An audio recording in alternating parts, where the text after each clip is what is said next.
Hey everybody, just going to take a quick break from the show to tell you a little bit about Shutterfly. If you're like us, you take a lot of pictures because you have a camera right in your hand all the time. How would you not take a lot of pictures? And we're taking all these pictures, more than we've ever taken in the history of the world. What are you going to do with them all? That's the thing. You used to get a solid picture, and then you'd look through them, and you could enjoy them. Now they're like back on your camera roll. You can't even find them. You don't want that. That's why the cool thing you need to do, and what I did, and I think it's pretty cool, is create a Shutterfly photo book. Oh. What I did, and you're going to enjoy this, Jimmy, because I haven't showed this to you yet, but took all of our pictures from being on tour this year. Oh. All live show pictures, us backstage, us on stage, doing all that stuff, and like some of the venues and things, and made a little photo book out of that. Also, they have free 24-hour designer service as well. With their 24-hour designer service, a professional designer is going to lay out the book for you for free in just a day. Make something that means something with Shutterfly. Enjoy 40% off orders over $29 with promo code SMALLTOWN. See site for promotional details. And now back to the show. Hey everybody, just going to take a quick break from the show to get you styled up with Stitch Fix. Shopping's hard. It's hard. With Stitch Fix, you get a stylist, though, who understands your style, your size, your budget, and they do all the shopping for you. Wow. This is excellent. Shopping, I'm telling you, shopping and figure out your style, it's overwhelming. Let somebody help you when it comes to getting dressed. We don't know what we're doing, so we let Stitch Fix help us out. A Stitch Fix stylist there. They know what works on us. We get the prices that make us look really good, and it feels good. You get some confidence boost walking around knowing that you're looking decent here. Oh, yeah. Yeah, we just give the stylist our sizes, style, budget preferences. We order boxes when we want, how we want, no subscription or any of that required. And they send called Just For Me pieces as well. Like, maybe you'd like this, and it's awesome. Outfit recommendations, styling tips. You keep what you love, you send back the rest. It's super easy. Yep. You can do it, and we are doing it because it's excellent. Personal styling for everyone. Get started today at stitchfix.com/STM. That's stitchfix.com/STM. Now back to the show. This message comes from Greenlight. Ready to start talking to your kids about financial literacy? Meet Greenlight, the debit card and money app that teaches kids and teens how to earn, save, spend wisely, and invest with your guardrails in place. With Greenlight, you can send money to kids quickly, set up chores, automate allowance, and keep an eye on your kids' spending with real-time notifications. Join millions of parents and kids building healthy financial habits together on Greenlight. Get started risk-free at greenlight.com/Wondery. This week, we look at the tiny, festive town of Santa Claus, Georgia, where a ruthless killer ruined the holiday season. Welcome to Small Town Murder.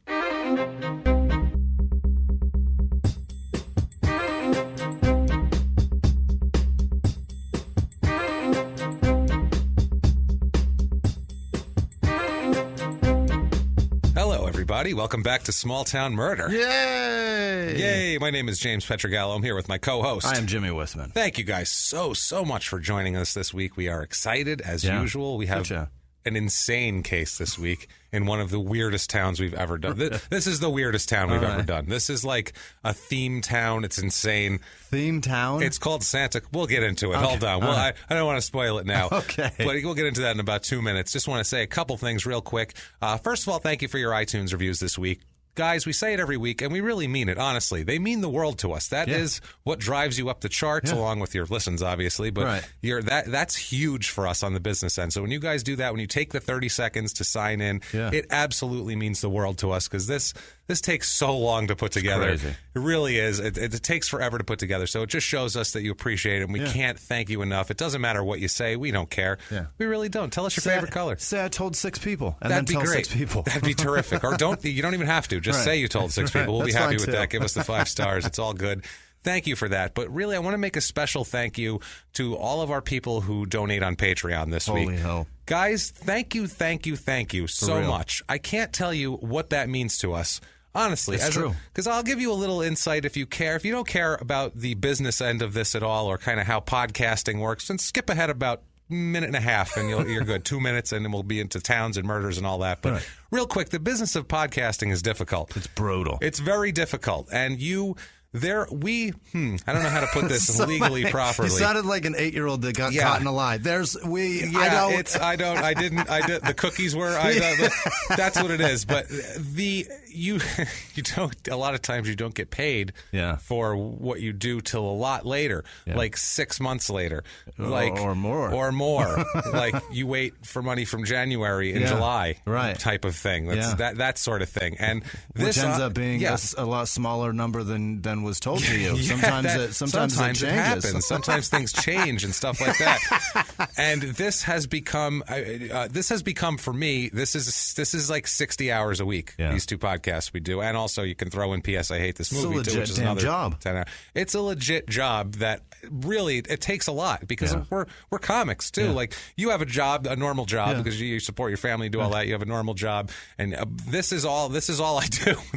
This and stand-up comedy, which to us as we're openers is not a lucrative money-wise. That's not why we're in it. No. So I mean, we're trying. It sounds impressive to people. They're like, "What? Do what with who?" That's great. That's terrific. Right. Yeah, he made $15,000 for that night, and I made $75. I didn't pay my car note. So. Exactly. So that's how that works. So the Patreon money you guys give, and I'm not asking for money. I'm not asking if you want to give to Patreon. Great. Patreon.com/crimeinsports. Go ahead, give to us. Like we said, we're telling you how much we appreciate it. If you don't want to, you don't have to. No worries. We're not sitting here going, well, you're not giving us enough. That's ridiculous. Every time you give us, man, we are insanely appreciative for. We are. We people donate $1 on Patreon, and we're like, God damn it, that $1, thank you. That person's amazing. That person's amazing. They had to stop. They had to go in. They took time out of their day to make sure it's incredible. that they were helping our cause. And it's fucking incredible. It's incredible. You've literally been keeping me fed, and thank you guys for that, honestly. So thank you guys for that. If you want to make a donation, like I said, patreon.com/crimeinsports, or you can do PayPal one-time donation, crimeinsports@gmail.com. Yeah. And like every cent is more than appreciated, and thank you guys, honestly, because you've made this possible. Without this, it's just not possible to work 60 hours a week on something for nothing. If you were everybody out there, if you were working and you were trying to get money that you worked for in January, in July, you'd just bang your head against the wall and you go, I'm not doing this anymore. And you guys allow it so we can still do this and keep the quality up that we have, because without that, we wouldn't be able to put the time in. I wouldn't be able to do this research. It just wouldn't happen. So if you enjoy this and you're contributing to it, it's you that's doing this. It's all you guys, and helping us that much is it's beyond. We can't tell you thank you enough. Like that. Yeah, I've said it before. Those two words sound so cold and insincere, but compared to the level of feeling that we have over it. But from the bottom of our hearts, thank you. Thank you. Really, this wasn't even a call for donate to Patreon. This was just we wanted to thank you guys for making this possible. Yeah. Also to listen to Crime and Sports, our other podcast, which is hilarious. You don't care if you like sports. You don't have to like sports. It's like this. You don't have to care about towns. It's the crime that we're interested in, and that's what we get to. And also listen to P.S. I Hate This Movie, where me and my girlfriend Sarah make fun of bad romantic comedies and have a blast doing it. So you should listen to that. I think it's my girlfriend and I. It is, but I don't care at this point. This is a man who thought there's oil in Florida, and he's correcting my grammar. Thank you, Jimmy, very much. Let's get to this, shall we? Quick disclaimer. Yeah. You don't need much of it. We've said it 100 times before. We've said it 28 times before. Yeah. This is a comedy podcast. Yeah. The facts are real. The research, believe me, is definitely real. Shit, is it real? Facts are real. The horrific crimes are real. Unfortunately, also real. Also real. All of it's real. We make jokes because we're comedians, and this is what we do. We're trying to tell it from a different point of view. We don't want the cold, and then he cut her head off. Right. It's very dry and it's very cold, and we try to make some jokes around the town, around bumbling police forces. We make fun of murderers. We do that sort of thing. Or a fun, interesting way of interrogating somebody. or that, too, as we know from the copy machine. But we like to say, we are assholes, but we are not scumbags. That's the truth. We do not make fun of the victims. We never denigrate the victims' families. We don't do that. That's not what this is all about. Mm-hmm. This is about talking about some sort of asshole or multiple assholes and where they did their crime. So let's get into it right now. What do you say? I love it. Shut up and give me murder. Shut up and give me murder. All right. Let's head down to the weirdest town we've been to so far, guys. Okay. Santa Claus, Georgia. Okay. Santa Claus, like Santa Claus. It's not,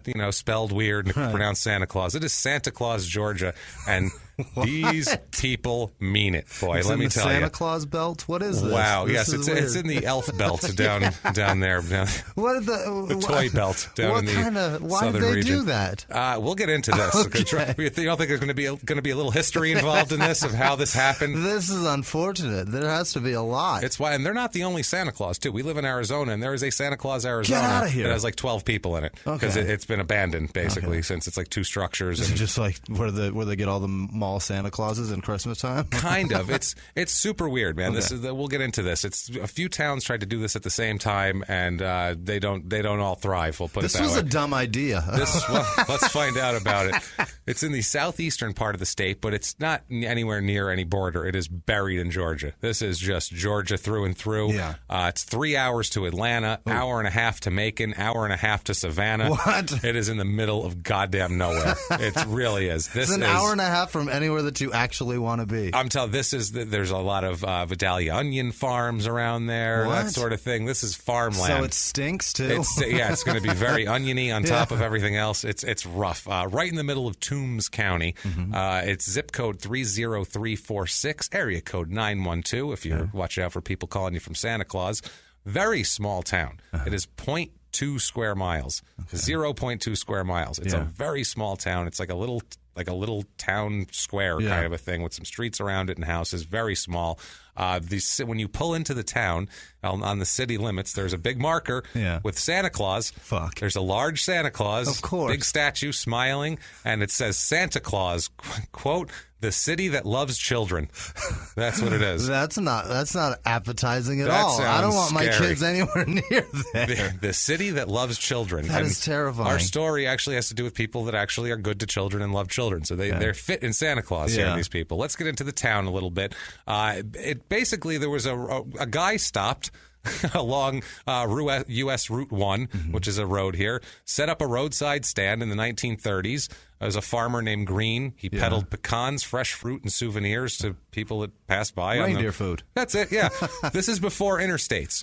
If you don't live in the United States, or even if you do and you don't know the history, the interstate system started in the 50s. That's when they started building all that shit. Before that, it was right? It was just roads. In the 50s? In the 50s. They didn't build like I-40 that just goes from coast to coast in a straight line. That didn't exist. The 10 that goes all the way down that we took all the way to Austin, Texas to do a South by Southwest. Fuck that road. That did not exist.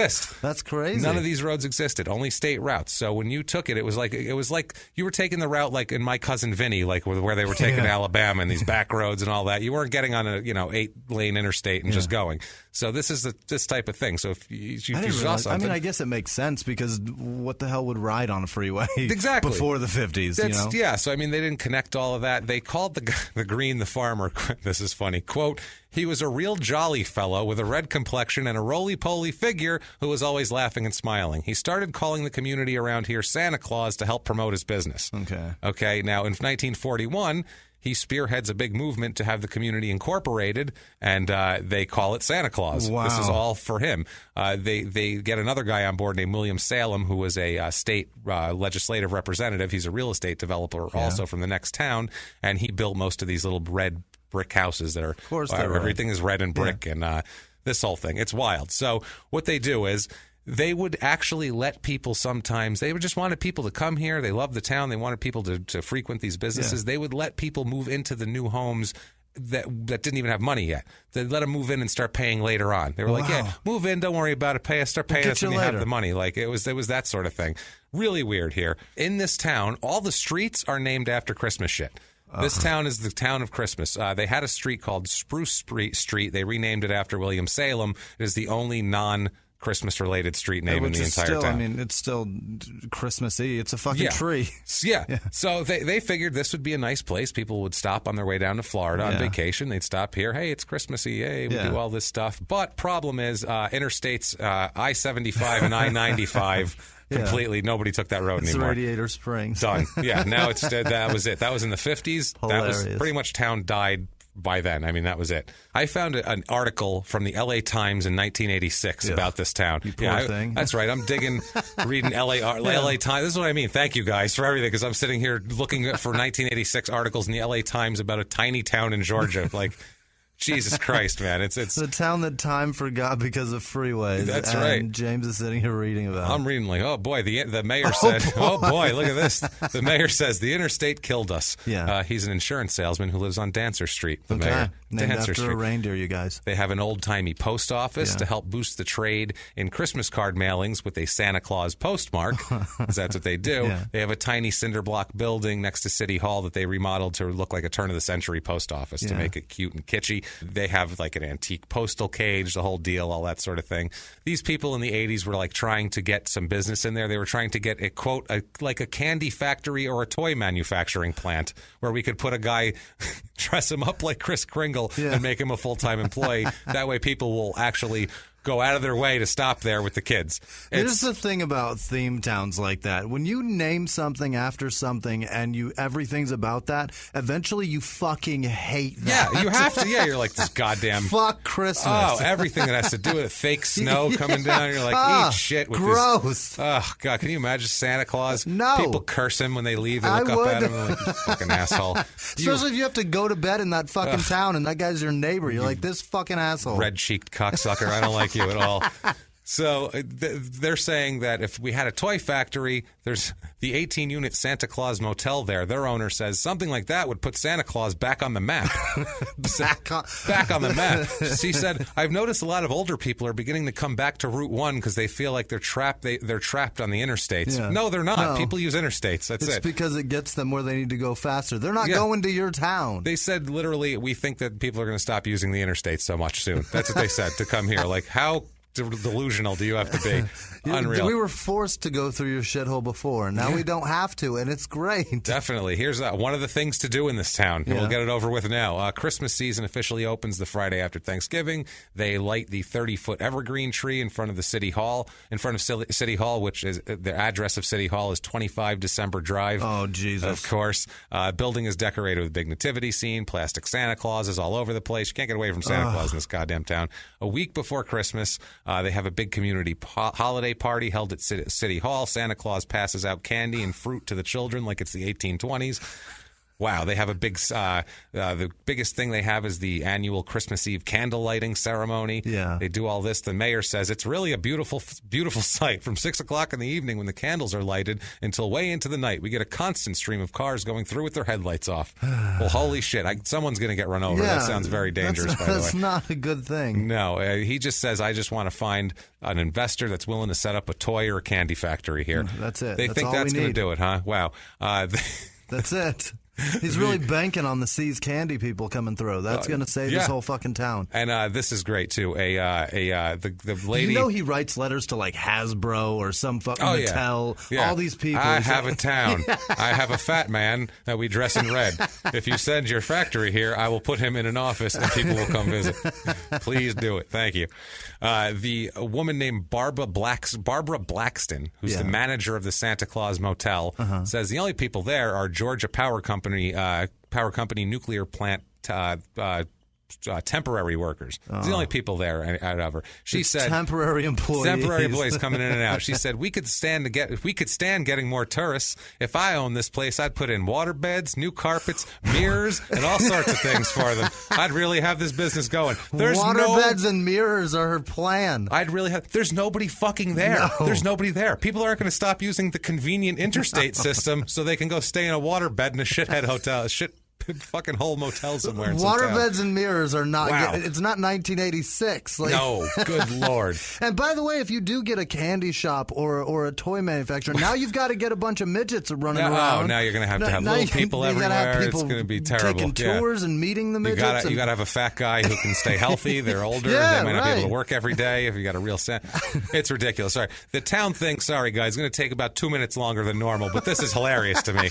This town is hilarious, and I had to talk about it. It's ridiculous. People in this town, there's 166 people in Santa Claus. Okay. That is it. That's the population. 166 too many. Too many. And it's down 30% since 2000 when it was 237 people. Oh. Our story takes place in the late 90s, so that's about what we're talking about in that time period. It's going to be in the 250 range, 220 to 250. Okay. 60% female, which we get skewed stats in these smaller towns. Yeah. There's only 166 people, so it's, that's just a few people more, and it makes the stat look ridiculous. Median age is 44.3. That is not just an statistical aberration. This town is old. Yeah. There's normal amounts of little kids there, but nobody from 18 to 34.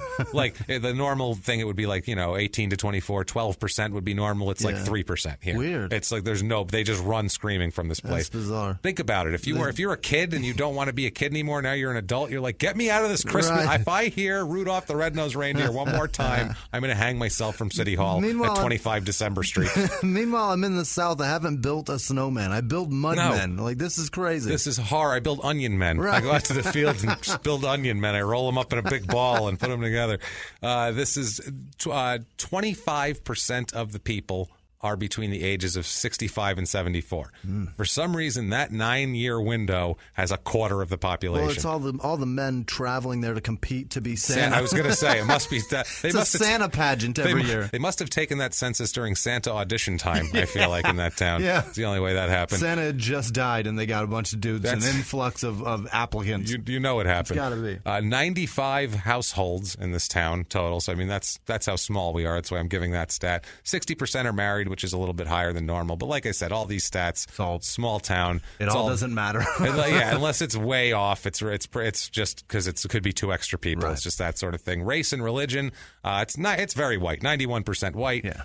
Santa Claus, they have 6.75% black. Those guys are like, I don't care what color I am. I'm going to be Santa Claus, Right. goddammit. I'm going to go down there. Right. It's about half the normal population. 0% Asian, 0% Native American. Yeah. No Chinese restaurants in Santa Claus Town. No. It's Christmas Town. No, they don't have. Jews eat. I was going to say. Jews eat Chinese on Christmas. So they'd eat it every day there. Right. That's what that is. That's how that would work. We have 2.53% Hispanic. So that's the racial breakdown there. There's basically 4 Hispanic people. There's 1 family. There's 10 black guys, 10 black people, maybe 3 black families. Those guys just sticking it out saying, damn it, Santa's black. I'm going to try. It's happening. Very religious town, as we're going to get to in a lot of these deep Southern. This is deep Southern, boy. This is this is the Bible Belt.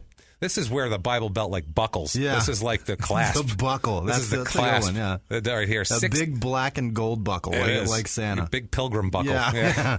Or Santa buckle. Yeah. A big 68.6% religious there. Jesus. That is about as high as we've covered of anybody. But I mean, they're keeping the Christ in Christmas. You know what I mean? What do you want here? But it's very religious, not just based around Christmas, and we'll get into that All here. right. 38.2% Baptist. Jesus. So Baptist, the Catholics of the South. We'll go backwards. Yeah. We'll go backwards on that one. I like it. 0.0% Jewish, 0.0% So Muslim. fucking funny. Obviously, they're not going to move to. Why would you move to Christmas Town if you don't celebrate Christmas? Even that doesn't make any sense at all. So you know what though? I'm surprised they don't have one. They don't hire one Jewish person to come in so they could all just go, hey, he's trying to steal Christmas from you. There he is. Just for a pageant or something. They give him little foam rocks to throw at him. Come on, throw him at it. It's Jew rock throwing time. Come on. They glue horns to his head and shit. Part of the candle ceremony, I feel like, down there with all the Baptists.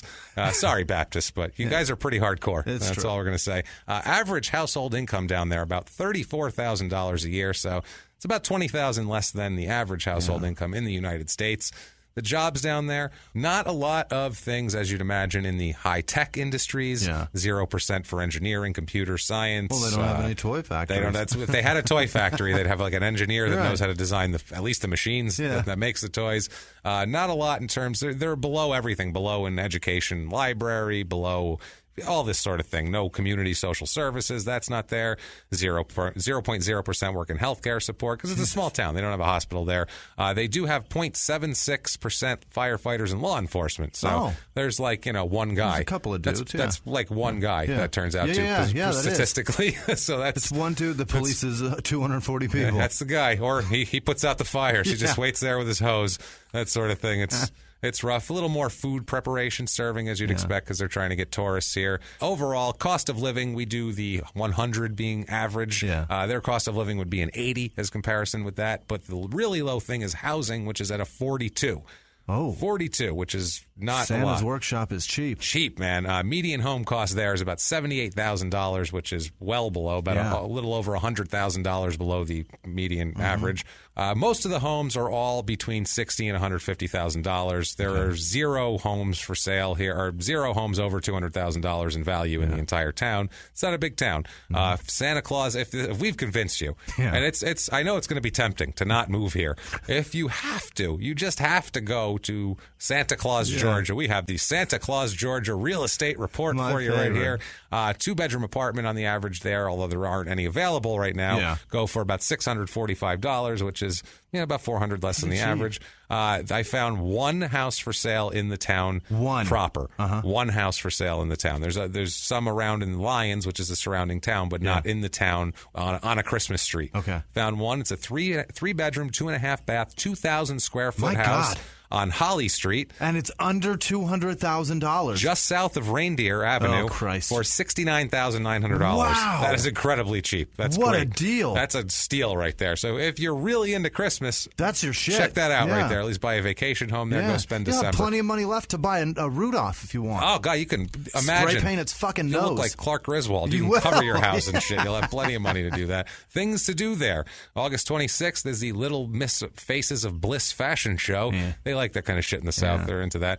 July 31st is the Men's Fellowship Dinner. Watch out for that. That's party people right there. That's going on right now as we record. Fellowship Dinner. Yikes. That sounds scary. And, of course, everything to do with Christmas is there. So that doesn't really need to be said. Crime, which is our area of interest, obviously. Property crime, which is, robbery, burglary, that sort of thing. Yes. Santa Claus breaking into your house. Crime. Yeah, that's breaking and entering right there. Exactly. That's a decent amount higher than normal. Not extreme, but you go, that's to have more than normal. It's not in the realm of, margin of error or anything. Okay. Violent crime, though, murder, rape, robbery, assault, is almost twice the national average in Santa Claus. Which a lot of that is also because it's so small and once in a while crazy violent things happen, like what we're going to talk about today. You get Santa hopped up on some brandy and eggnog. Yeah, where the hell was Santa Claus on this day here when this happened? Because this is a disaster, this murder case. Let's first talk about a woman here, Kimberly Denise Driggers, she is at this time. Let's find her in about 1990. We'll talk about her from the start here. She was tortured as a kid with that name. Yeah, Kimberly Denise Driggers. In the South? Jesus. Yeah, That's brutal. No, that's worst. Brutal. Yeah, they probably were very mean and racist to her at that moment in time. Kim had a rough life. When she was 3 years old, her father was killed right in front of her. Oh, my God. Which is, that's tough, I think, right there. Bet. The death of her father pushed her into foster care for several years, her whole childhood, basically. She just went from one foster home to another, bounced around, lost in the system. This was back in the 60s. She's born in 1964. So 1967, her father is killed. And through the end of the 60s and through the 70s. As messed up as the foster system is now, thinking about how it was in the 60s, 50 years ago, sweet Pete. Not good at all. Poor girl. Yeah, terrible. And especially coming from what she came from.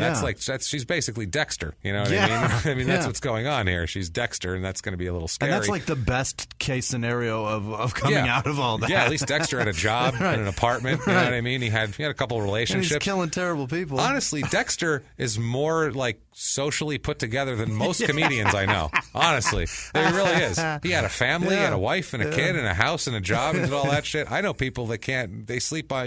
They're 40 years old. They sleep on people's couches still, and that's where they live. Where do you live? On Bob's couch. That seems tenable for a long period of time. I know a dude that got married for like a month and a half, and then he wound up on friends' couches for 3 months.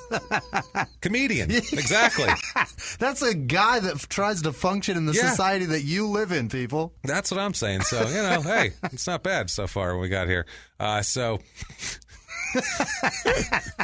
She's bouncing around. She gets into, as a teenager, big time into drugs and alcohol. Obviously, this is the upbringing that's going to do that to you, and a tortured background and all that sort of thing. She just had a tough time. So by 1990. She is, she's 26 years old. She's had a tough life, bounced around. She's been doing drugs for 10 years, alcohol, drugs. She's a mess. At one point, she shows up barefoot on the front steps of a church outreach building, which is on Green Oak Road. It's a little single-wide mobile home that has that. She shows up barefoot. She's been living in her car. She has nothing. She's rock bottom. I mean, absolutely rock bottom.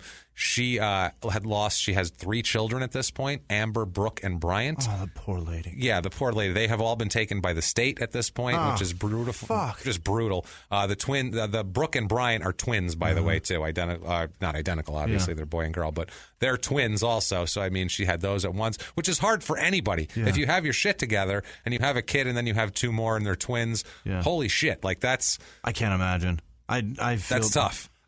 When it's your first child, too, that is terrifying. Like, my grandfather's a twin, and when I got my wife pregnant, that was like... It's scary. I was losing my mind. Yeah. When we went for ultrasounds, I'm like, make sure there's only one. I can't do 2. I can't do it. I'm terrified enough for this one. No, so she's there. She's been living out of her car. Her kids are Amber, Brooke, and Bryant. Like I said, Brooke and Bryant are the twins. Amber is 4 years older than them. Yeah. So, I mean, this is tough. Like my life. Yeah. Like my mom. Yeah. This was my mom at 26 years old. This is bananas how much it. I mean, apart from the foster care shit, my mom did okay there. Your father wasn't killed in front of you. No, which is good. That either. That's better. Yeah, that's good. My grandpa's still around, but good. Well, nice. I mean, my mom was basically homeless, barefoot and showing up at outreach places like this. This is just horrible. Man. So the Reverend Wood is there, and we're going to hear from him throughout this whole story. He says, quote, she came to our church in a little itty-bitty car crammed with everything she owned in the world. Yep. So that's what it is. It was our Dodge Duster. Yeah, probably was. With holes in the floorboard and shit. That's what we had. Yeah, that's probably what she had, too. With the black elephant dick tubing for the heater core. And the heater wouldn't come out of the dash. It came out of the tubes in the floor. So very nice. We huddled on the floorboard to get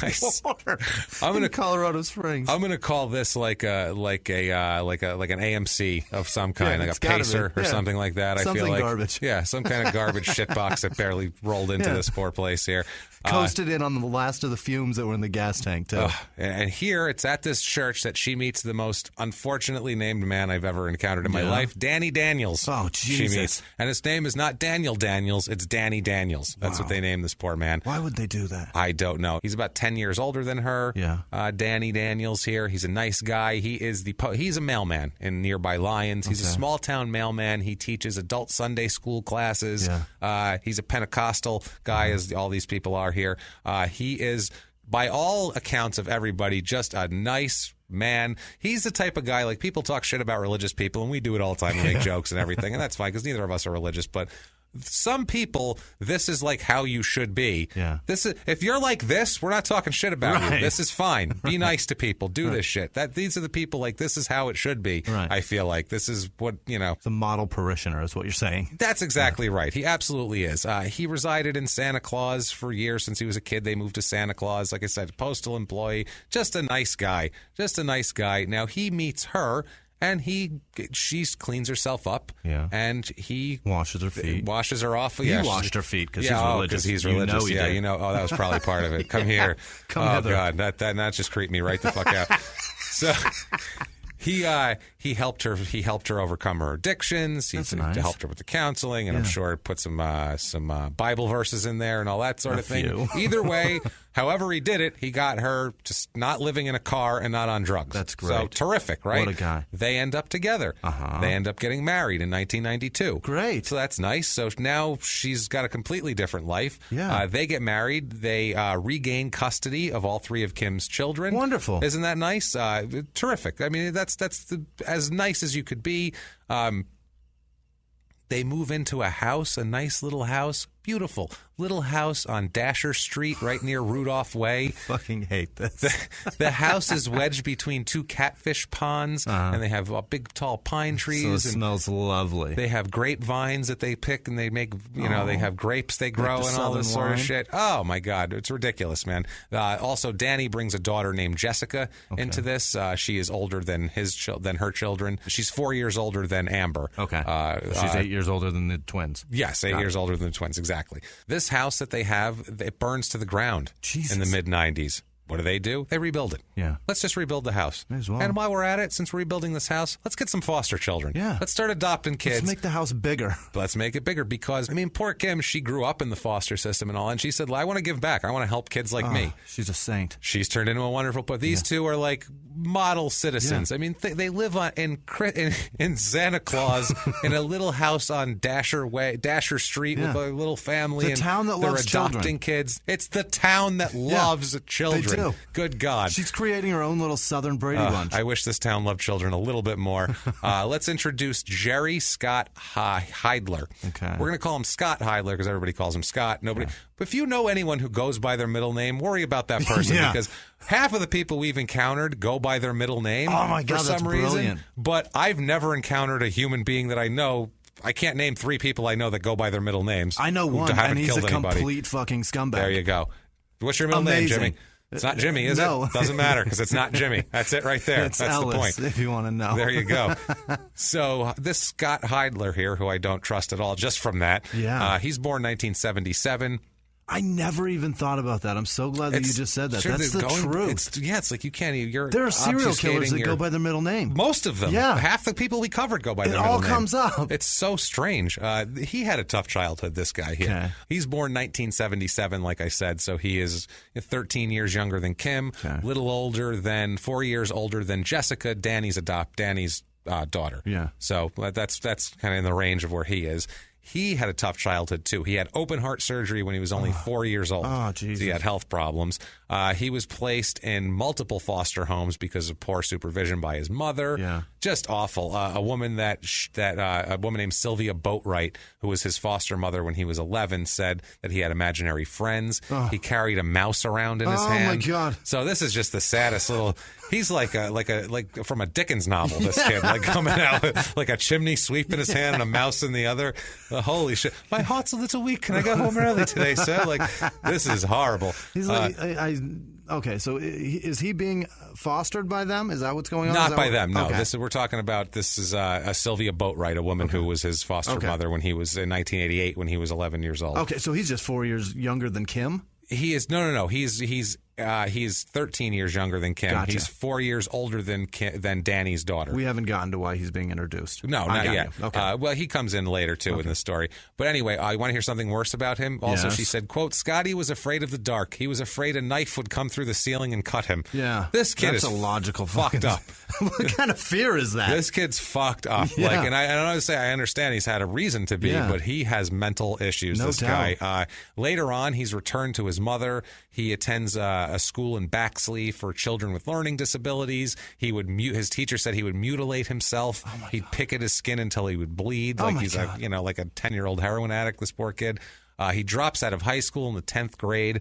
He never worked, ever. He said, this is a quote from him, he said, because soil rhymes with toil. What? And apparently all there is to do there is farm, so he's not doing that. He never owned a car. He's a clever one, isn't he? Yeah, he's a real... This one's a... He's a peach, this one. He's a Georgia peach. That's right, baby. You know it. Never owned a car, never had his own place. Any money he ever had, he just get off other people, and he's just buy mice. Yeah, he's like, I gotta buy mouse food here. Never arrested for anything violent crimes. As we get into later on in the mid-'90s, he burglarizes a place. He steals a Kawasaki four-wheeler from a garage. That sort of thing. In the South. Yeah, he's got as one wants. Yeah, he's on probation for a couple DUIs in the mid-'90s. That sort of thing. He's just a basic jerk-off idiot. That's really trying to deal too with his problems. He's had a hard life, and he's not coping with it well. No, it's he's not drinking going well. to forget it and exactly. then driving. Wait, what the fuck is he driving? He doesn't even own a car. Other people's cars. He borrows cars from people, goes around. Now, in 1995, he meets, Scott Heidler here, meets the Daniels family. His little sister, Joanne, who was 10 at the time, was in foster care for a few months with the Daniels family. So Danny Daniels, Kim Daniels, they take her in. This was because their mother, Latrell Mosley, like Latrell Sprewell, the basketball player. And this is the mom. This is the mom. This is Heidler's mom, Latrell. Yeah. Latrell says that she had to send Joanne to foster care because she fell ill for months and was in the hospital and couldn't take care of her. Also, during that time, Scott himself stayed at the Daniels house. Too, with the sister. When they saw he had problems, they invited him to stay. Also, they tried to get him to get off drugs and alcohol. He's got a bit of a crack problem, which is nice, and alcohol. So he's all fucked up, this kid. He's got a lot of issues now. Joanne, the sister, said that, by the way, when they interviewed her about this, she was 12 years old and she was smoking already. Oh, boy. They're like, in the article, it says, in between puffs on a cigarette. I'm like, this kid is... At 12. At 12. This kid's hard, man. Yeah. This kid is hard. This is like the girl from The Great Outdoors, but earlier and harder. Like, she's not going to just be a bit of a pain in the ass. She's going to stab somebody if they stick her with the pool cue by accident in the butt, Didn't stick her with it, bumped her with it. Bumped into her. It was between. It went between her legs. That was pretty. And came up and slid. That was pretty. That was a bit rapey. That was a little rapey, yeah. If it was on purpose, it was hardcore rapey. Oh, Jesus. That's a felony. Not okay. Yeah, absolutely.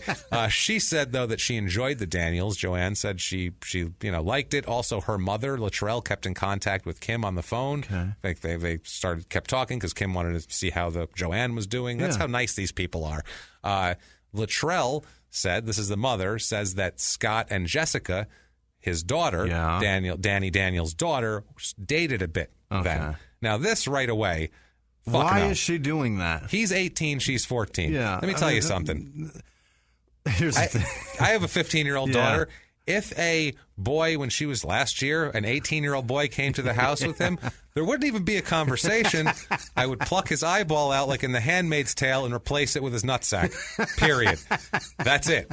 End of fucking story. Get off my property, asshole. Best of luck walking home. You pedophile dickhead. Exactly. Go home. Your depth perception is going to be a little bit off. Maybe your nutsack will adjust. Yes, exactly. Wow. Unreal. So I've never heard that before. I don't know. It just came out. I don't know what to say.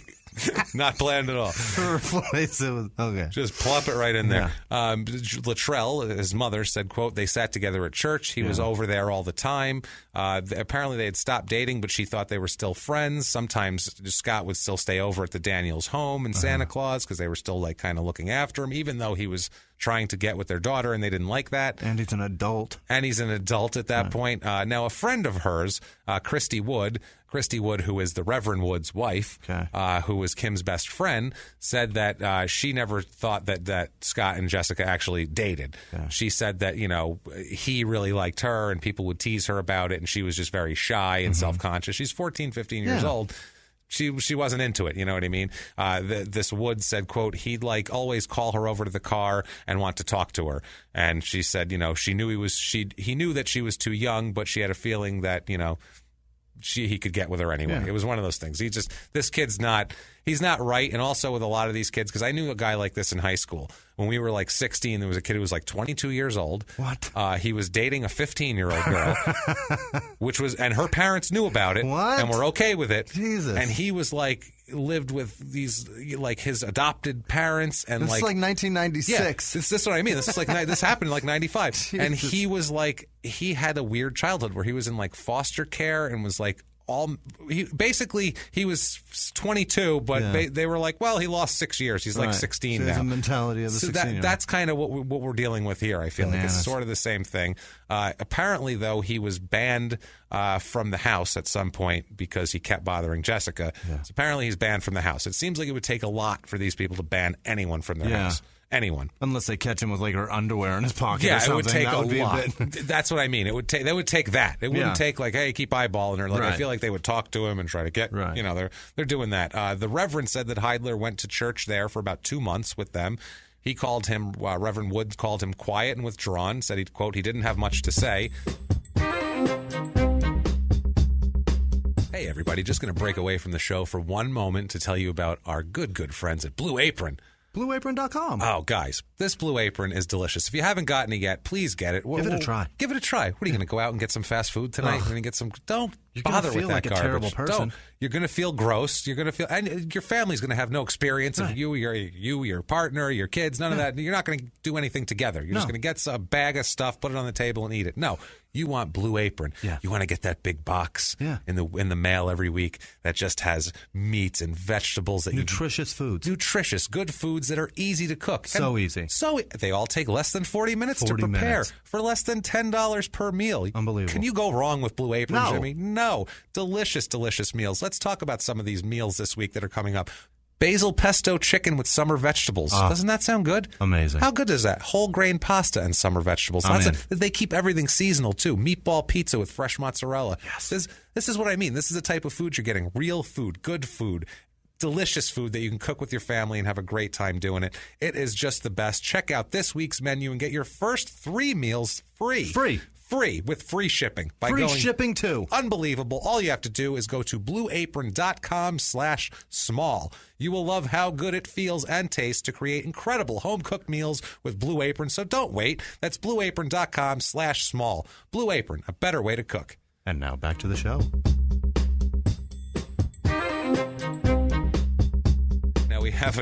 We have another woman in church who says something terrific that we'll get to in a second. He says it's never a good thing when James says she says it's so funny. Terrific. This is the funniest thing in the world. Right. The Reverend also said, quote, "I feel like the reason people weren't comfortable around him is that he wasn't comfortable around them. His social skills were zilch. Yeah. So he's got problems. He feels inferior too to everybody because he knows what he is. He fears a knife coming through the ceiling to cut him too. He's got issues. He doesn't want you guys to know about that mouse in his pocket. He legitimately got a mouse in his pocket. Lenny's got a mouse in his pocket, and it's fucking scary at this point. Now, a mice in bed. It's all I got. Jesus, you're a literary fucking genius tonight. I'm on top of my game tonight. I really am. So he says, I'm impressed that I got the reference because I'm a fucking no idiot. Shit. Yeah, you got it too. See, it's there was a movie they showed us in school. They made you watch it in the 9th grade, didn't they? They did. Had Billy Bob Thornton in it, didn't it? I think Gary Sinise, is in that movie. All right then. Oh Christ! I think Billy Bob Thornton kills the. Is it Billy so. Bob? I know Gary Sinise is a smart one. Yeah. That's all I know. Well, Billy Bob's. He plays a really good dummy. When he was heavy, too, he really played a good dummy. God, he was basically Mice and Men, Sling Blade. Right. Now, the Reverend Wood's wife has the best quote ever we've ever had in the craziest town we've ever had about Scott. Her quote is, quote, "He was just weird. I didn't want my youngins around him. I said after I met him that he was possessed by demons." Jesus. What the fuck is that? In the town that loves children. I didn't want my youngins around him. I love that, first of all. And she just said, I said after I met him, he's possessed by demons. Like, she walks up to people and she's it's one of two things, either possessed by demons or not possessed by demons. Like, as she figures out, what do you think? I don't know. This one, not possessed by demons. How about judge not lest ye? You know what I mean? Like, calm down, lady. Here's my question. How many people in her life do you think she met that were possessed by demons, in her opinion? Like, there's hundreds, probably. Yeah. There's half the people she knows. Now, Johnny down at the grocery store, demons. All demons. All demons there. Greg down at the feed shop, demons. Lots of, you could see him around him. Just demons everywhere. I don't let my youngins She's been in that town for a long time. So from 2000, she's seen the exodus of those people that left. Yeah. And you know, she's just counting them as they leave. Demons. Apparently our town was 27% demon. They all left. It's good now. Demons. Unbelievable. So, all right, let's laugh now because we won't be able to laugh soon. Scott. Get it out. Scott is also involved at this point with an 18-year-old woman who, that's better. Getting there. Yeah. They're, it's getting there. Yeah. That's better. He's 2 years older than her. Yeah. She's the mother of what he thinks. What? She's the mother of what he thinks is his son, Joshua, who was born in 1995, but she isn't sure who the father was. And 1997, as we'll get into, she's pregnant again, and she has no idea who the father of this baby is. Amazing. And the baby is stillborn. And we'll get into how that affects Scott here. This woman was married. Keep in mind, she's 16 years old before this, was married to a man named Spivey. That's why her name is Marie Spivey. But they only lived together for 3 months and then got a divorce. Jesus. So, and then she found this guy, had a kid with him, and isn't really sure about who the father is. This is a goddamn mess. What a town. This is a fucking... this is not fucking Christmas. This is not holiday. There's nothing holiday about this. There is nothing in the spirit of the season here. I'm sorry. So, May 1997, Heidler Scott is arrested for breaking into Taylor's Treasures, which is a store. Yeah. He stole porcelain dolls, Nintendo games, and knives. Oh, my God. So it sounds like some sort of shit odds and ends store there. There's somebody that's afraid of knives is stealing knives. Yeah, exactly. Well, maybe you fight knives with knives. Yeah. He's going to have a sword fight tonight. That's it. Coming through. I'll be ready for him. In his ceiling. I'm ready. Come on, ceiling, come get me. I'm ready for you. I don't care. Laying in his Posturpedic, and he's going to fucking... I made me Nintendo game, a Nintendo game armor shield, and I got me a knife. Those and are the porcelain best dolls ones to pray use. for me. Let's do this now. Those are the best games to use. That's They're the huge. ones. Yeah, they're huge and plastic. So December 3rd, 1997. Let's catch up with this. This day is a joyous day for the Daniels family. On Wednesday this is a Wednesday, December 3rd, 1997, Danny and Kim celebrate their 5th wedding anniversary. They have a nice little brick house, like I said, Dasher Road. They have 7 children now at this point. They have Jessica. They had Kim's 3 children. Once again, Amber, who's 12 at this point, 8-year-old twins, Brooke and Bryant, and then they had 3 foster children as well at this point that they've taken in. Amanda, who's 9 years old, Corey, who's 4 years old, and 10-month-old Gabriel. So there's 7 kids in the house. They have this night, they have a small, because it's December 3rd, so they have their Christmas tree. They have a small Christmas tree. Yeah, it's after Thanksgiving. This shit is popping right now. Oh, shit is on in this town. You it's do getting not down right now. Forget about it. Here it's like, I don't know, we'll put the tree up next week. That is like when it hits midnight on Thanksgiving night. Red and green fucking everywhere. Trees are going up. There's lights, jingle belling all over the place. So there was 60 wrapped presents all over the living room floor under the tree. Think about how pristine them, all their kids. They're in their little house on fucking Whoville. This is Whoville. Exactly it's what beautiful. this is. Earlier this year, all of Kim's 3 children, her biological children, Danny adopted all of them also, so they're all part of the same family, and they intend to adopt the other 3 foster children now too. Nice people. Amazing guy despite his name. I feel bad for him on the I name. People said she doted on the kids as if they were their own because she could empathize with them. That was always the thing. Now, Scott had a different day on December 3rd. Yeah. Scott attended the funeral of a stillborn baby that he didn't know if he was the father of. Yeah. So that was what he did. That night, he walks to complete polar opposites here. He walks to a friend's house where he plays pool. By the way, he plays pool and he watched men playing dominoes, okay? This house he goes to is owned by a 59-year-old man who's wheelchair bound from a car accident, lives with a helper, and says that, quote, young people often drop by to shoot pool on his back porch or just hang out. That's a fucking weird environment. Some fucking disabled... That's kids that just invaded your house because you can't do a fucking thing about it. That's some all disabled that is. older guy is just lets teenagers hang out in his house. Weird. That seems really creepy and rapey. There's something weird going on there. Very strange. So he stays there for a little while. He says he has 2 beers. We know he has 2 beers, and then he walks home to his mother's house where he was, freeloading there, obviously, because where else is he going to go? Right. He also, too, would often stay where Marie lived. He just stayed around. This is the guy who sleeps on the couch. He stayed where Marie Spivey is, with his son. He'd stay with his mother. The whole deal. He's not allowed at the Daniels house anymore. Not allowed there anymore. Right. Absolutely. He came home that Wednesday afternoon. He stayed there, did all of that. Then he went out later on to Johnson's house and, did that. Did whatever.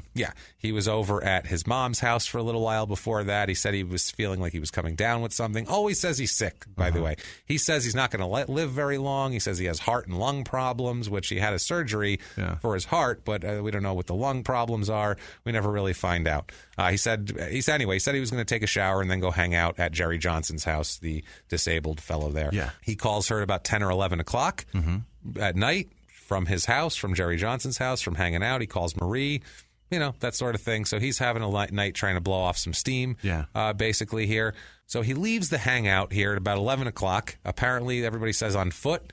Later on, though, he goes back to his mother's house for a little bit, hangs out, then walks back to Johnson's house, steals car keys to a dark maroon Dodge van, which is this guy's van that he needs to get his wheelchair in. Yeah, and shit. Got a That's wheelchair ramp on the side. Yeah, this is like a poor guy's van here, and took a small amount of money. Also stole from him. Also stole Johnson's Social Security check. What? And or his Social Security, his disability check.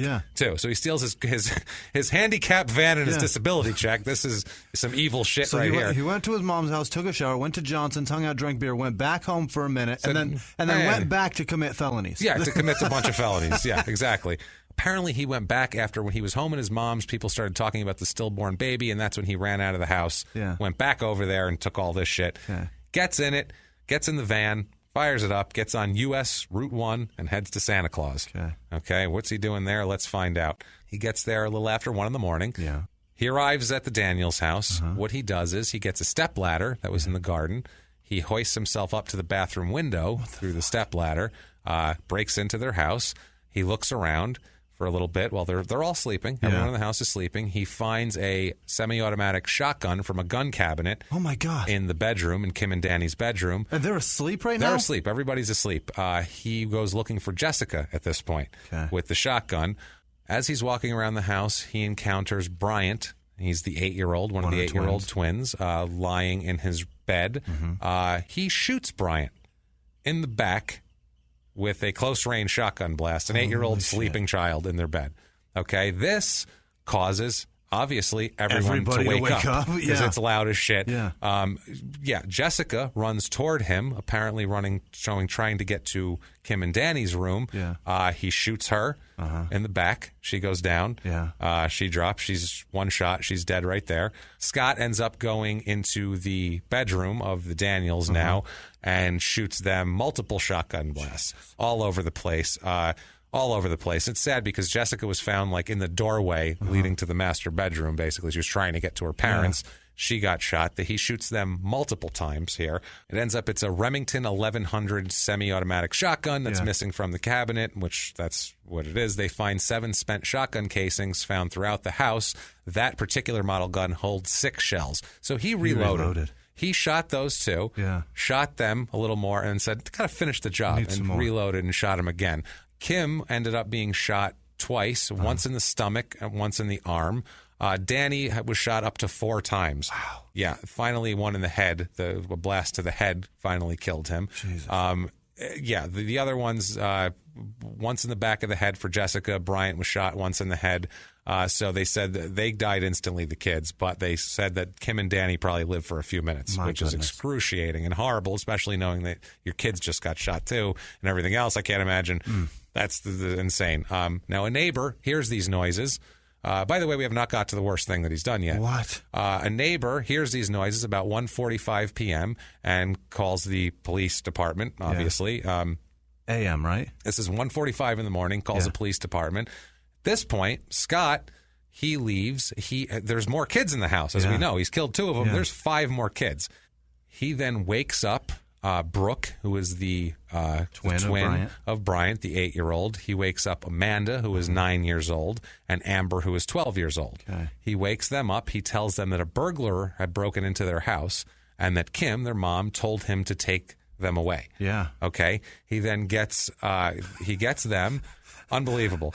So unreal, man. These kids are, 8, 9 years old, 8, 9, 12 years old. I mean, I almost said, and they believed that because he doesn't live there. But I mean, they're in a stupor from just waking up, and somebody tells you something, you just run. Yeah, and you say your mom said this. It's very scary. We have to go right now. They go. He takes the 3 kids. They go in the van. He takes them about 50 miles away. It's near he goes to beneath a bridge by the Altamaha River, which is between Appling and Bacon counties. Okay. Now, while this is happening, he's got these girls over here. Remember, there's more kids in this house. Yeah, I was going to say he left some. Yeah, he did. He left a couple of kids behind. They end up finding these kids later on, and we'll find out how. But he left them behind. 4-year-old Corey hid under a table, and 10-year-old Gabriel just didn't know what was going on because he was a baby. So that got lucky there. 10-month-old. 10-month-old. Sorry. Yeah. So anyway, 10-year-old. 10-year-old. Jesus, what happened there?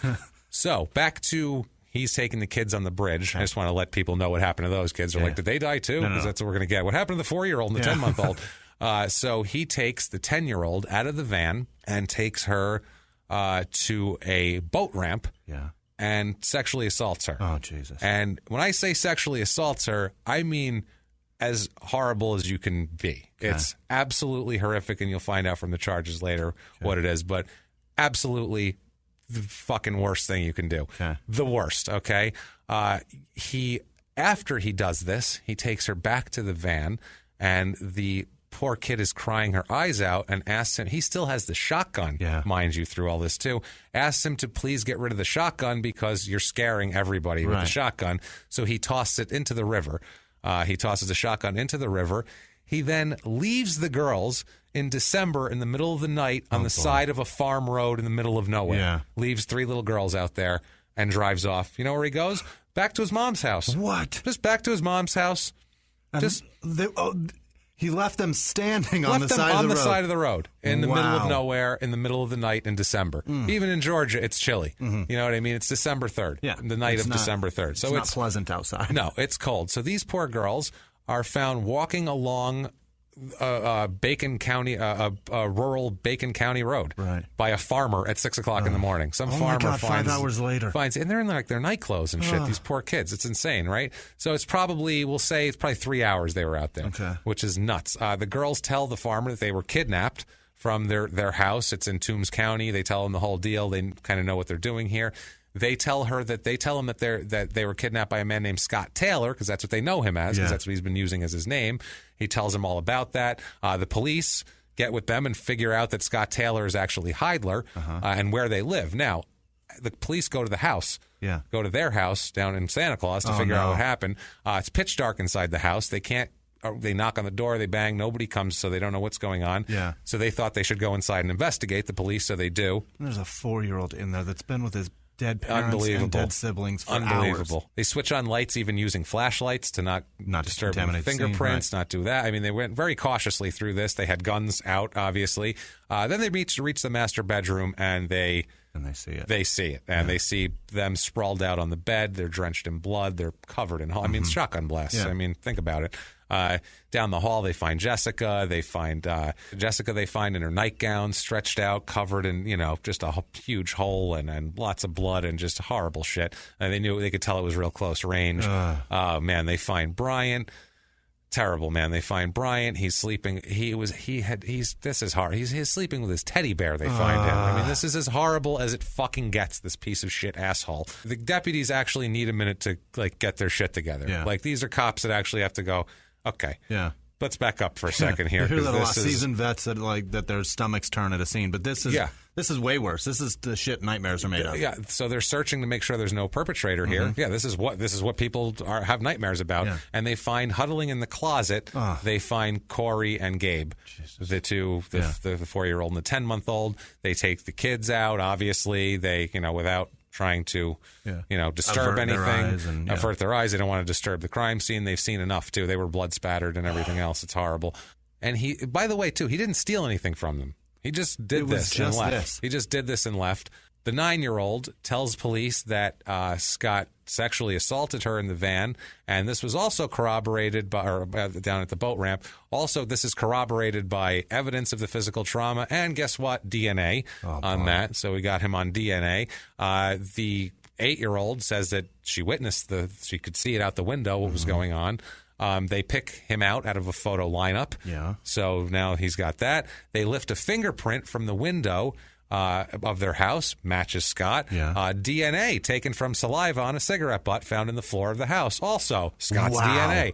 This guy is just leaving a fucking trail everywhere. Nice job, asshole. So, you know what he did after he dropped these girls off and nowhere, after he killed their family and raped them and everything else? He went to his mom's house to play video games with his brother and hang out, take a nap. What? Yeah, he asked his brother while they were hanging out there, he asked him if he'd ever killed anybody.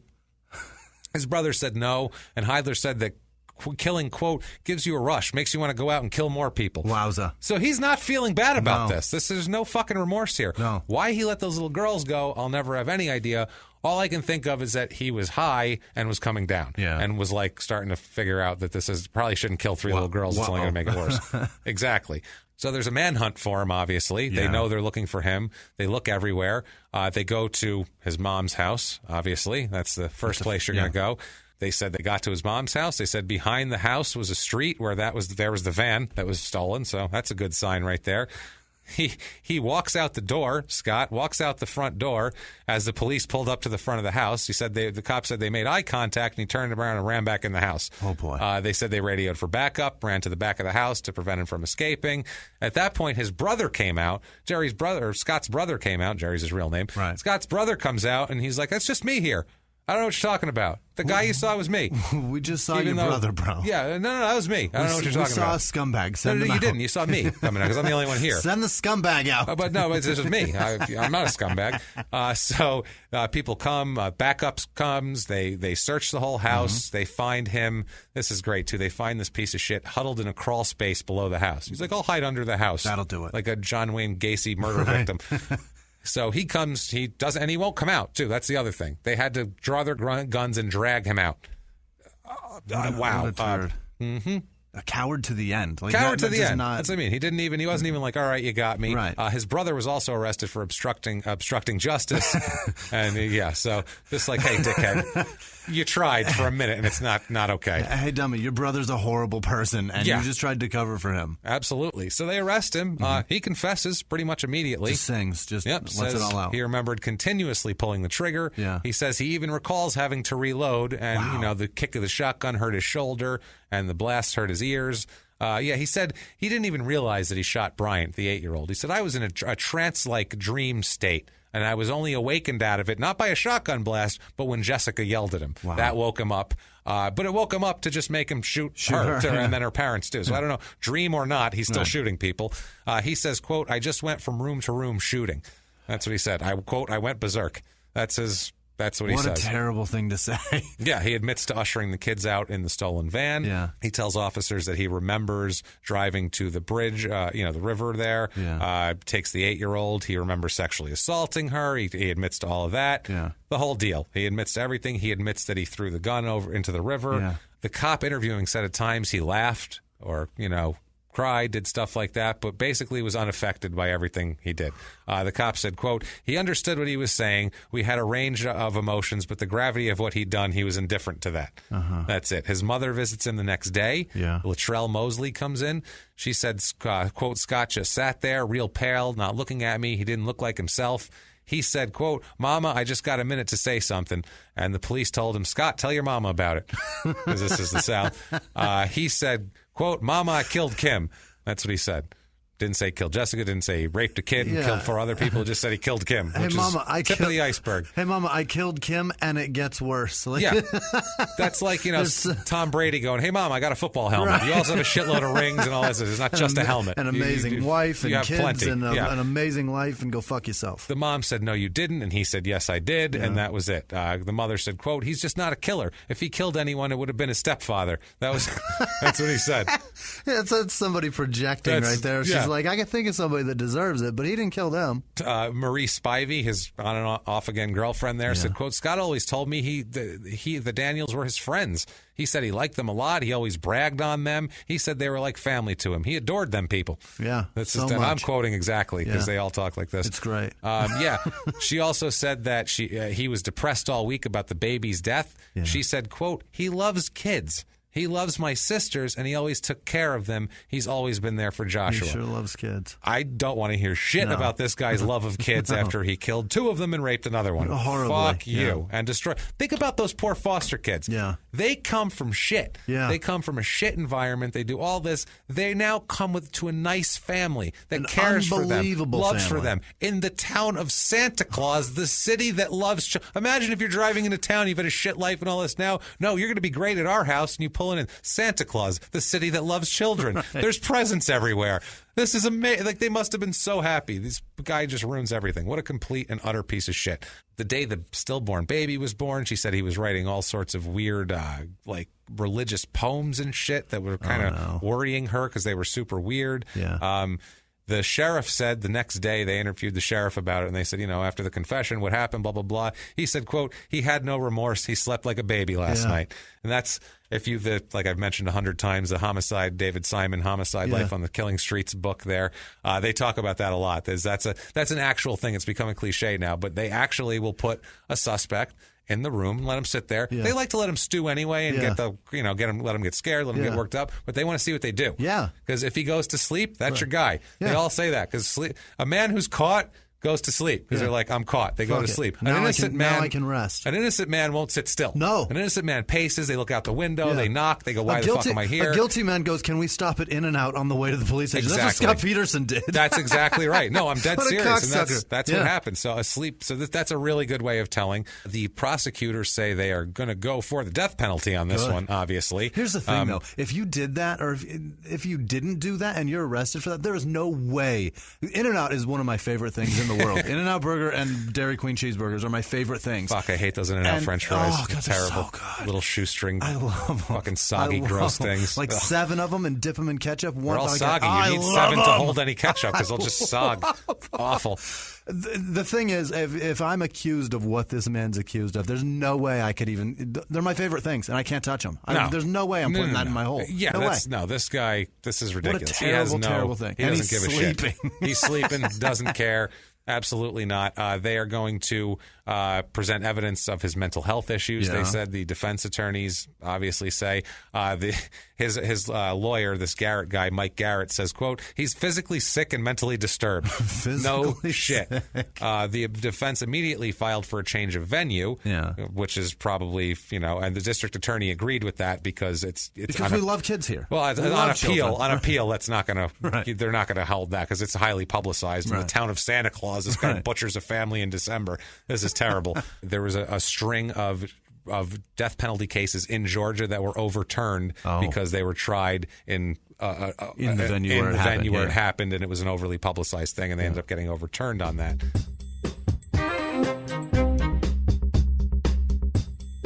Hey guys, I just want to tell you real quick, web support is brought to you by webandwriter.com. If you're looking to build a website, go over to webandwriter.com. They build websites that look great on all screens, graphics, logos, engaging content. Go over to webandwriter.com or go over to facebook.com/webandwriter. They'll build you an unbelievable website at a very fair rate. They'll build you a very great website. Go see them, webandwriter.com. During this whole thing, they make a statement that says, the prosecutor says, quote, the 10th victim was Santa Claus. They're now famous for murder.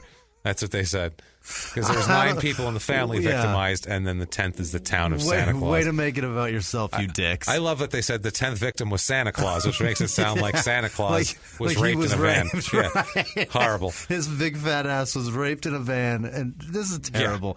But point is, don't make it about yourself. The fucking 10 victims, there's 9, and they're all in that family. Stop making it about anybody else. It's not the town, but it did ruin the fucking town, I'm too, sure because then the population went down. How much since then? That's exactly right after this happened. So this destroyed the town. Let's be honest here. The defense attorney. Though, if something like that happens in town, I kind of want to move there because what are the chances that shit's happening again? It actually happened about 3 years ago in this town, an equally bad one. Actually, I had to pick which one, but I picked this one because it's worse. I feel like this is my worse. Whole argument. I feel like this is fucking worse. Yeah, it happened again, actually. That's what's crazy. All right, go on. So the defense attorney, again, Michael Garrett, said that the evidence against his client is, quote, overwhelming. Yeah. But he just has to convince people that he's mentally ill so he doesn't get killed. Okay. They move it to near Athens, about 130 miles away, near Athens, Georgia, the trial. Yeah. December 9th, 97, they have funeral services for all of the victims of this. Dignity of a 9-year-old. Yeah, you could bury that right along with it. Terrible there. Friends of his and people that know him are coming out, like Sylvia Boatwright, his old foster mom, said, quote, I loved him very much. I still do. I would help him if I could. I pray that the Lord will reach down and touch him. I pray that the Lord will reach down and fucking pluck out his eyeball and replace it with his nutsack. That's what I fucking hope. I pray that the Lord slams a knife through the ceiling of his prison cell and stabs him in the fucking face. The best. So here's the thing. Like, being religious, I love they're so forgiving, but this is overly forgiving. This is taking it to an unbelievable, beyond this isn't level. Natural. No, this is some shit you have to program yourself. Yeah, it's a little silly. You can't forgive this shit. Yeah, so her daughter, though, who actually, was young. She's older than him, but her daughter didn't say that at all. Her daughter said about him, quote, he was mean as all get out. When they would come over to my house, I was proud to see the day they left. I was afraid he would hurt my mama and him just a child. I feel like such a dick for correcting your grammar at the beginning of this. Oh, I don't give a shit. After this? You want to hear some English language butchered, we're going to get into this. So he's awaiting trial.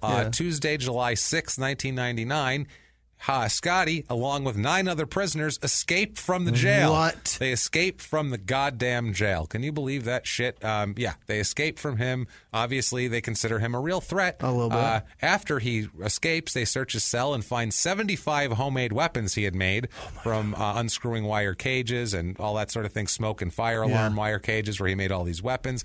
And they said that he routinely threatened to kill jailers and other inmates everybody just kind of stayed away from him. 75 weapons. He had an arsenal of prison shanks. That's amazing. And constantly wanted to to threaten people. He's in only a few hours he's captured. About 12 hours later, a few miles away. He's still wearing red boxer shorts and the white T-shirt he had on when he escaped from his cell. What an asshole. Terrible. They found him walking along. He's dressed like Santa Claus. Yeah, he's dressed. That's exactly right. White T-shirt, red suit, heavy beard, red sack.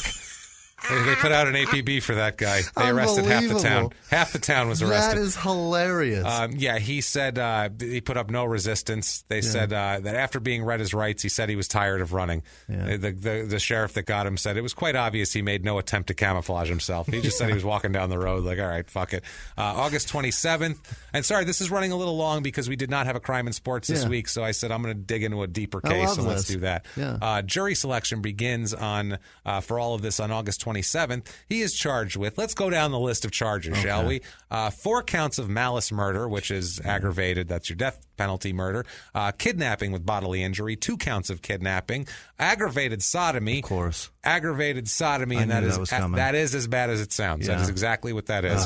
Aggravated child molestation, and burglary. That is a fucking list of charges there. The count 8 of that, the aggravated sodomy part of it, that is for anal sodomy on a victim under the age of 10 with force and against her will. That is the definition legally of that. I'm not telling you that for that. So that is why that's there. That's raping a child. That's raping a child. This is what I mean. We're not pro death penalty. No. I'm not saying the state should kill this guy, but I'm saying I hope fucking somebody does. Anybody. Where's that knife through the ceiling?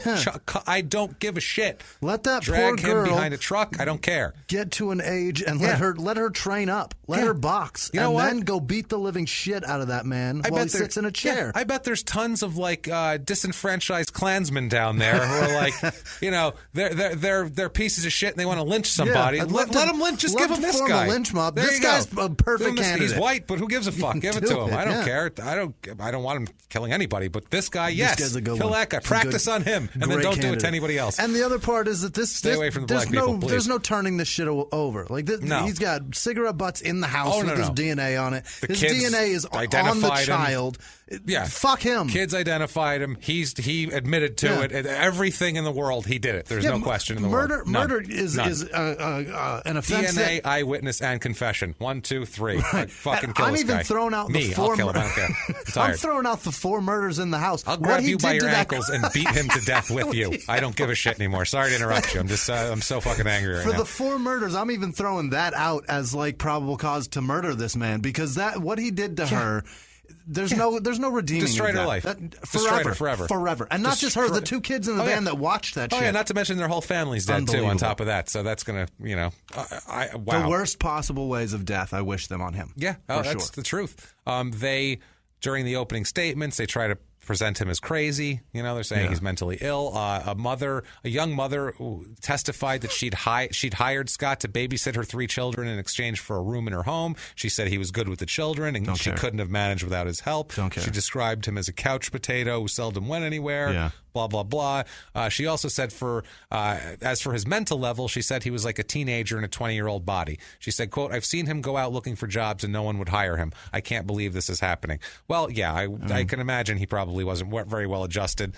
Maybe a hiring shift manager actually foresaw this shit in the eyes, in the reflection of him when he asked him, tell me about a situation that you had to overcome and make a positive outcome. I think the church lady was right about the demons. Yeah, I think you're not wrong. At least not letting her youngins around him. I wouldn't let my youngins around him either. No. So, they also, more people testified about Scott's tough life and his refusal to, bow down to authority, the whole deal. Also, tons of neighbors testified about what great people the Daniels were on Dasher Street. One neighbor said, quote, they were good, God-fearing people. They were a storybook family. They took children nobody else wanted and gave them a decent home. Yeah. Jesus Christ. The court admits into evidence also 5 photographs of the victims taken at the crime scene. Later on, he will, of course, say that was inflammatory, as in every single one of these. They also show the jury a videotape of the crime scene, which was devastating in court. Sure. Imagine everyone in court going through a crime scene where you see a dead 8-year-old child. And 12 people with their hands over their mouths. Yeah, that's exactly what it was. It's horrible. They were showing everything, there was blood everywhere and shell casings and horrible. So he's, of course, going to say that was, too much. Part of it. Yeah. That's You can't show that to people. Only I can see that. Yeah, only me. What the hell, man? So yeah, he's arguing too. He's saying he's trying to argue the sodomy charge, saying that it's unbelievable. He's saying that the aggravated part of it makes it seem violent when it is violent. She's That's the 9, point. That's you my fuck. point. He's trying to say that, and they say no. Actually, it just means that they're under 16, so they're incapable of giving consent. Right. That's the fucking point. Here's the other part. It wasn't violent. It sure in the fuck wasn't loving. No. She's 9. You can't do anything to her anyway. Unbelievable. I don't care if it was violent or not. Unbelievable. And this is from court documents, what I'm going to read here. So these words are not me. These are the court documents. But all 3 court-appointed mental health experts testified that Heidler was not mentally retarded and that he had an IQ in the low average range. There was no evidence presented to the contrary. And in closing, this is the defense's closing statement here. Quote, this is a lawyer. I love that a doctor had to actually verbalize those words. Yeah. He's not mentally retarded. And a man who went to law school. Let's see here. Quote, in any event, there's no evidence of mental retardation in this case at all. That's the point I wanted to make. And so you would not have anything to consider regarding mental retardation. So we're not going to suggest that to you that it is in order to get our client off or anything like that. The evidence is that he has subnormal intelligence, and that the evidence of all 3 mental health professionals is subnormal intelligence, but not mentally retarded. All 3 said not mentally retarded. So I hope that maybe it'll make your deliberations a little bit easier. So you're just not retarded. And then he also said, quote, it would be an insult to tell you that he didn't do it. Guilty but mentally ill doesn't give him an escape hatch. No. Or just say he's crazy. That's all we want out of this. Wow. That was awesome. I love that they're debating mental retardation. Unbelievable, right? They presented no witnesses or evidence as to the fact that he didn't do it. They concentrated, like I said, on trying to get him thought of as crazy and save him from the electric chair, which is what they're going for here. Wow. But on September 3rd, 1999, after 20 minutes of deliberation, jury found him guilty of every goddamn charge that they put up in front of there. That was just them trying to stop from puking after. Look, everybody get it out, and then we'll go in there and just say it. Yeah. No, it's true. And then he says the next day is the sentencing phase. They tried to get sympathy for him. They said, quote, this is what his lawyer said, quote, about 350 years ago, our ancestors would know what to do about Scotty Heidler. They'd say, he's possessed by the devil. Let's burn him. It's the supreme irony here that we're in 1999 at the end of the 3rd millennium and we still have the same mentality, the same mentally ill person. You're asking us to burn him. Literally. Have we not progressed as a civilization farther than that? No. Cut his head off then. I don't give a shit. Just kill this asshole. Somebody. I don't give a fuck who. Yeah. How do you, sir? Court. How do you recommend that we get rid of him? Jesus Christ. Yeah, he's basically saying, I know you want to kill him. Right. I want to kill him too. Right. But we can't light him on fire. Let's be cool about this whole thing. Yeah, we can. During the penalty phase, his mother, Scott's mother, sister, junior high school teacher, foster mother, psychologist, all these people testified in his behalf. Yeah. Everything like that. Penalty phase, though, the jury took less than 2 hours to come back and say, kill this asshole, please. Yeah. I beg you, put him in the electric chair and kill him. That's what they want. I hope they use a solar panel. Please, yeah, let's keep it environmentally friendly. I doubt it down there. No, they'll just load coal right in the back of it. McMillan here, that's the judge, gave him the maximum sentence on all the charges, saying he did not deserve mercy when he showed no mercy to the Daniels family. I happen to agree with him here.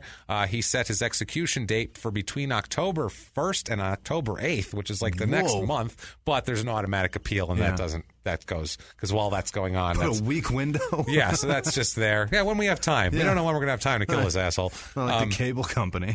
Yeah, he said the judge also expressed sorrow for the tiny town of Santa Claus, which he actually said, which must celebrate Christmas and remember Heidler in the same month for years to come. Oh, boy. Aren't you poor Christmas. So thoughtful. Yeah, maybe that's why they left. They're like, I'm not feeling festive anymore, really.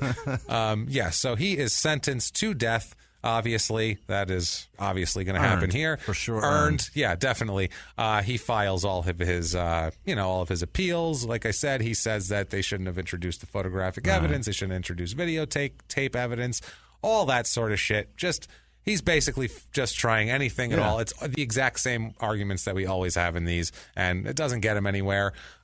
Nowhere at all. They end up sentencing him in addition to the life sentencing. He also, or in addition to the death penalty, he also has life imprisonment for kidnapping of bodily injury, 20 years each for the kidnapping, life imprisonment for aggravated sodomy, 30 years for aggravated child molestation, 20 years for child molestation, and 20 years for burglary, all to be served consecutively. That was a bad night. So, yeah, if they don't kill him and he lives to be 450, he'll get out someday.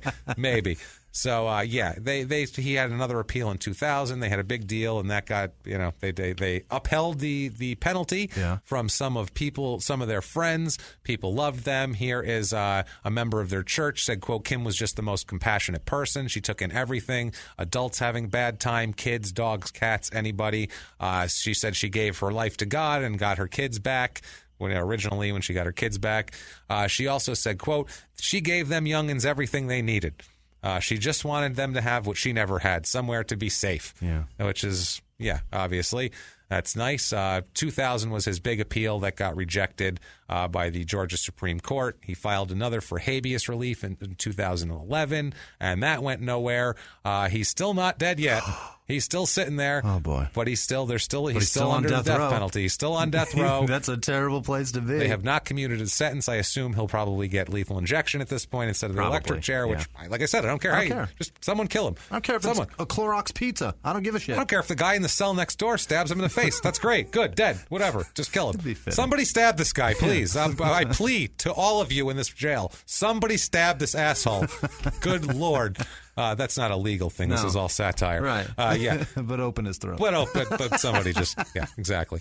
Perform a tracheotomy. So Danny, Kim, Jessica, and Bryant are all buried together at the Lion City Cemetery, and the other kids are, trying to cope with it and spread out. And Jesus, that is a horrible story about a town with a ridiculous name and a ridiculous theme. I'd like to find out what happened to those girls and the boys in the house. Like, how are they doing now? Yeah, like, how are they coping? Well, they got put right back in the foster system, Jesus. So probably not well. Yeah. I mean, what are the odds? How many times out of 100 do you get these people in a foster system? And there's 5 kids there. The odds that one of them is doing horrible drugs is probably high. Some of these people are saints, and some of them need a check every month, and that's what it is. I really hope that these kids are really coping well. I do too, man. But this is horrible. This was horrible. We're not happy with this asshole. No. Sorry you had to hear about horrible things happening to children. I know you guys get upset about that, but don't worry, no dogs got hurt, so we're all good there. That's a concern Fido people got have. out with his tail. Yeah, that's fine. No Fido involved in this at all. But if you liked our telling of that story, please get on iTunes. Like we said before, it helps us a ton. Give us 5 stars. Doesn't matter what you say. If you like us even more than that, like we also said, you can go on patreon.com/crimeinsports. And every dime is so appreciated. Also over at PayPal, where you can use crimeinsports@gmail.com. And if you want to get in sports, crime in sports, not crimes and sports, not crimes in sports, not crime in sport, not crimes and sport, crime in sports. That's the title. We've had it on our pass key to get into our studio. It says crimes in sports. No one gets it fucking right. So that's what it is. That's the address. It's true. Yeah. We'll post a picture of it. It's crimes in sports. So even the people here that we work for don't know who the fuck we are. No. So thank you guys for knowing who we are, at least trying to. If you'd like to get a hold of us further on social media, that's no problem at all. You can do on Twitter, you can get us at Murder Small. On Facebook, it's facebook.com/smalltownpod. And where can they get a hold of you, Jimmy, specifically? At Whisman Sucks, WHISMAN Sucks on Twitter, Instagram, and Snapchat. Snapchat is just like Whisman Sucks. I don't think there's an at symbol. Anyway, find me and interact. It's been a blast. This week was really fun. Yes, and I am at Jimmy P is funny, or you can copy and paste my last name. We've gone through this before. Don't be a hero. Yeah. You don't know how to spell it, so just don't even try. Like these amazing people here who've been so good to us this week, Jimmy, who are our awesome superstars of the week. And every week it seems like this list gets longer, but first of all, Lauren Ashby, thanks, brother. Appreciate your help. Paul Osborne, Sarah Knutson, Jeff Behamy, Brinley Richardson. They donated last week, and then I missed them. So thanks, Brinley. Sorry I appreciate you. Thank you. Monica Robertson, Angela McGovern, Carrie Clark, Tim McGuidwin. I think it's Guidwin or Guidwin. Whatever. All right. Tim McGuidwin. You know who you are, Tim. Yeah. Thank you, Tim. Courtney Larson, Ricky Newtoes in New Zealand. So thank you. Hey. Colton Smith, Monica Johnson, Elizabeth Luby, Julie Starzik. I think it's Starzik. I'm pretty sure that is.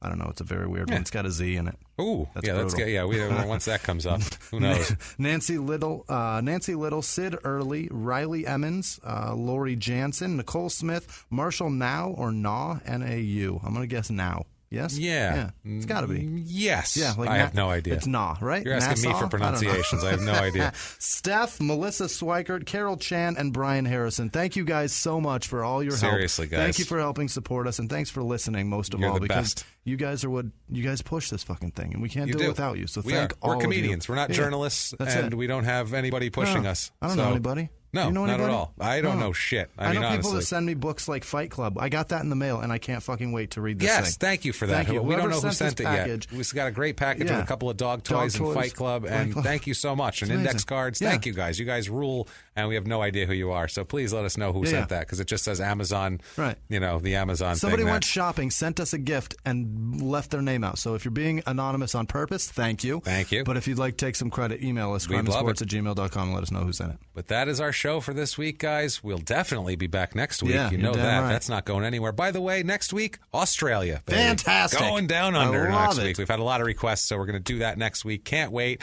But till next week, guys, it's been our pleasure. Bye.